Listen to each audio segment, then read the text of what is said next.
You don't struggle with boundaries because you don't know how to say no. You struggle because in the moment you override yourself. You feel the hesitation. You feel I don't really want to.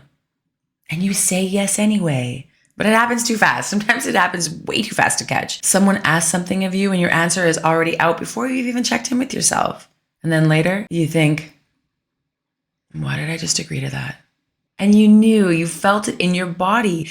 You felt the pause, the resistance. I know everybody knows the resistance I'm talking about. You felt the slight tightening and you moved past it. Not because you didn't have a boundary, but because you didn't trust yourself enough to hold it. You don't struggle to say no. You struggle to disappoint people. Not the worst problem to have, however.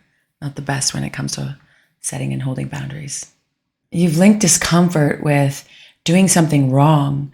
So when it feels uncomfortable, you assume that you should say yes. Because somewhere along the road, you learned that being easy or agreeable or low maintenance made relationships smoother. So now you don't just respond to people, you pre-adjust for them. You slowly become someone who's always accommodating, always available, but slowly your needs stop being part of the equation. And now you're not deciding from what you want. You're deciding from what will keep things smooth. And those are not the same decisions. The latter is responding to the discomfort that the moment creates. And the cost just isn't burnout. The cost becomes people stop knowing who you actually are, who you are authentically. They only know the version of you that doesn't push back, so the relationship stays smooth. But it's built off of a version of you that's not fully real. So the connection stays. But you slowly disappear inside of it. And hey, likely there'll be a time in one of your relationships where the other person will be slightly taken back or almost offended when you learn how to set and hold boundaries. Because they're used to a version of you that didn't say no. And it doesn't mean that you're doing something wrong. It just means that something different is happening.